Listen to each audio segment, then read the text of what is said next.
Des profondeurs des océans au fin fond de l'univers, les nouvelles technologies font progresser les connaissances.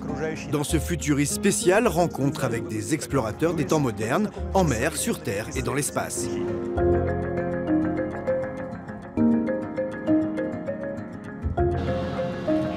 Après un long voyage dans l'océan Atlantique, ce navire de recherche accoste à Malaga. Son équipage international vient de passer un mois à étudier les fragiles écosystèmes marins.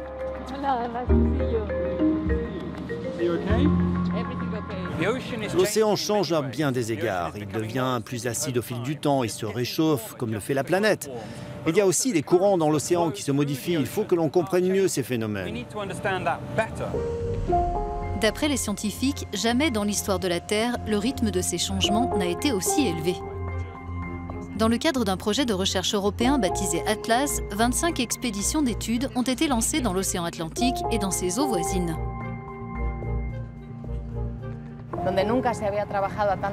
C'était la première fois qu'on allait à une telle profondeur et ce robot téléguidé nous permet de prendre des images inédites. On peut se rendre sur des lieux que jamais aucun homme n'a pu voir et ainsi on peut étudier la répartition des organismes et la composition des communautés.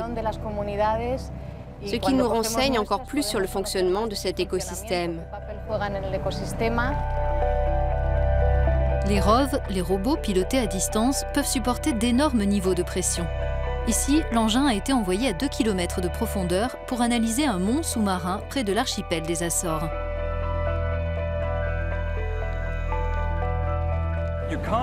On ne peut pas comprendre les grands fonds marins sans se rendre sur place. Les ROV sont les mains et les yeux des chercheurs au fond de la mer. On peut étudier de larges zones en haute définition et on peut prélever, en prenant beaucoup de précautions, des échantillons d'animaux qui y vivent.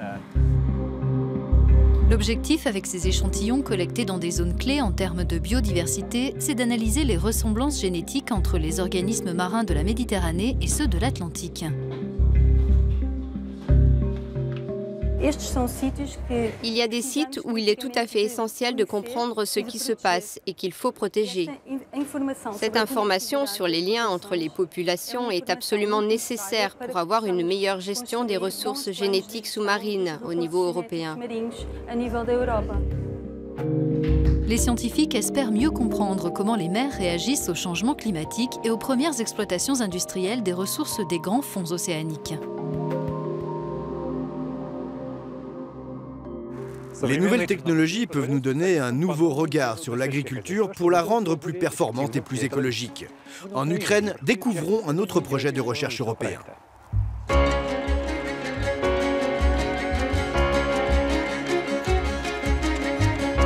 Ce drone, contrôlé par ordinateur, vole de manière autonome. Il est équipé d'une caméra spéciale qui peut prendre des images en haute résolution des terres agricoles. Des vues beaucoup plus détaillées que celles fournies par les satellites. On analyse ces images prises par le drone. Elles sont très détaillées, elles montrent clairement ce qui est cultivé sur chaque parcelle. On peut établir une carte de classification des sols en entrant ces données de validation dans notre modèle. Ces chercheurs qui participent au projet européen Sigma utilisent aussi une application mobile spécifique et des appareils photo grand angle pour établir des données statistiques sur les parcelles.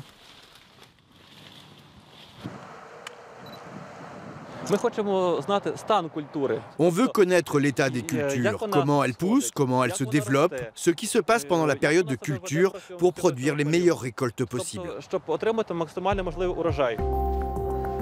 Cette équipe de l'Institut ukrainien de recherche spatiale a ainsi étudié plus de 5000 champs dans toute l'Ukraine.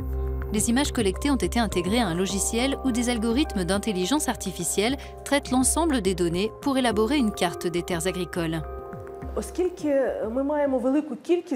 Comme nous avons un volume important de données d'imagerie, nous avons besoin de les traiter de manière automatique. C'est pour cela que nous développons des modèles intellectuels qui simulent les capacités du cerveau humain à reconnaître les données. Ce système informatique reconnaît automatiquement les types de sols et les principales cultures qui poussent sur les parcelles et les classifie. Ce système, testé dans différents pays sur plusieurs continents, peut fournir des données précieuses sur la production agricole à travers le monde. Il s'agit à terme de mieux prévoir les récoltes et de limiter la fluctuation des prix des denrées agricoles au niveau mondial. On teste les différentes méthodes, la cartographie des cultures, les statistiques agricoles, le suivi de la production et la mesure de l'impact environnemental de nouvelles pratiques agricoles à l'échelle de certaines régions. Grâce aux résultats qu'on obtient, on aboutit à des méthodes plus fiables que l'on peut mettre en place au plan mondial.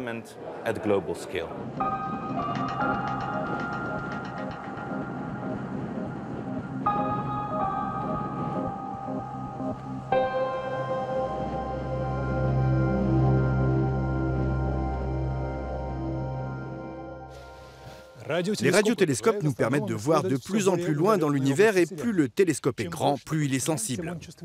Ici à Cambridge, les scientifiques sont en train de concevoir un observatoire déployé sur plusieurs continents.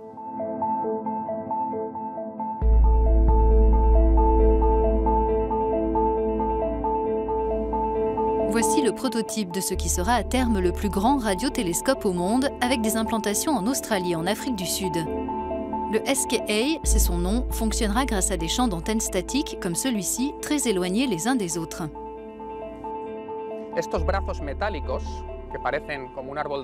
Ces bras métalliques qui ressemblent à un sapin de Noël collectent des photons en provenance du ciel et les transforment en courant électrique qui remonte jusqu'en haut de l'antenne où se trouve la partie électronique.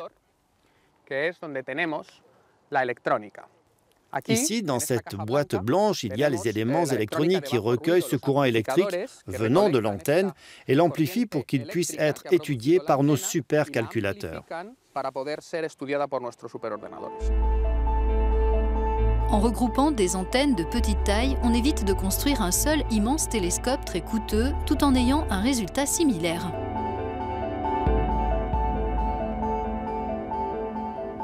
Le SKA représente vraiment la prochaine étape de la radioastronomie. On prévoit de construire 2 télescopes, l'un à basse fréquence avec des antennes dipôles semblables à celles que vous voyez ici, mais il y en aura 130 000.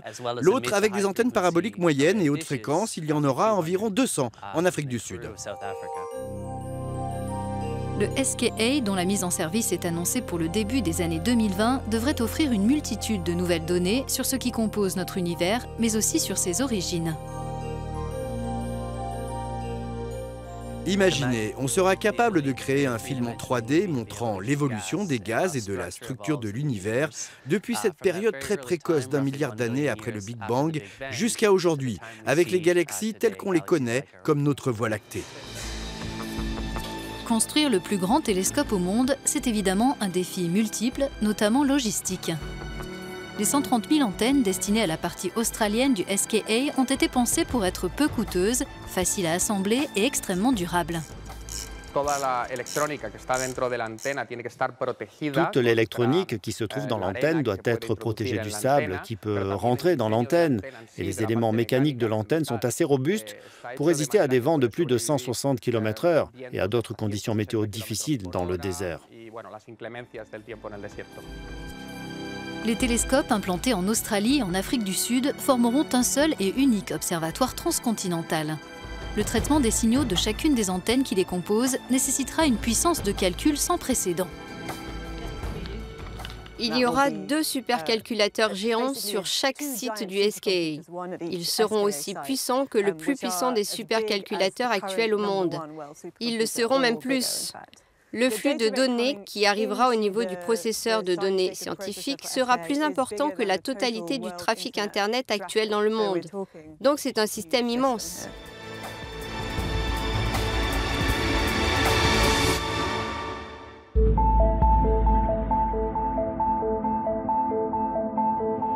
Cet instrument scientifique déployé en partie aux Pays-Bas donne un aperçu du futur fonctionnement du SKA. Doté de 40 000 antennes, ce radiotélescope géant à basse fréquence, baptisé LOFAR, est aujourd'hui l'un des plus grands réseaux mondiaux en radioastronomie. Dans la région centrale de LOFAR, nous avons 25 stations. Il y en a d'autres à proximité des Pays-Bas et nous avons aussi des stations internationales en Allemagne, en Pologne, en Suède, en France, au Royaume-Uni et bientôt on en aura une en Irlande également.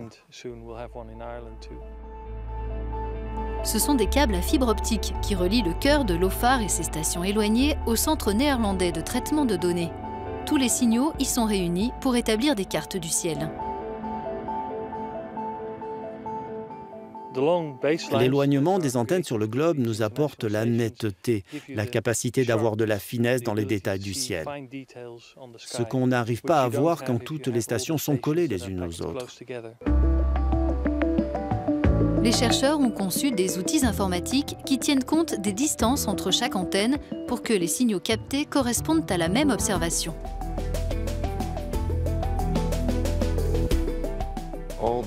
Tous les signaux provenant d'une zone donnée dans le ciel sont ajoutés de manière cohérente. Donc ils sont dans la même phase, ils s'ajustent parfaitement et les signaux des zones alentours disparaissent. Cette masse de données sera transmise par des liaisons par fibre optique élaborées par les scientifiques. Leur modèle coûte moins cher que celle que l'on trouve à environ 1 000 € l'unité dans le commerce et se branche sur port USB. On a fait baisser le prix aux environs de 25 € l'unité, ce qui est une réduction substantielle. Et c'est ce genre de technologie qu'on obtient, un petit module enfichable qui exécute la tâche demandée. Dans quelques années, le plus grand télescope du monde devrait ainsi s'étendre sur plusieurs milliers de kilomètres. Cet instrument de précision et de performance inégalée permettra aux astronomes de remonter encore plus loin dans l'histoire de l'univers.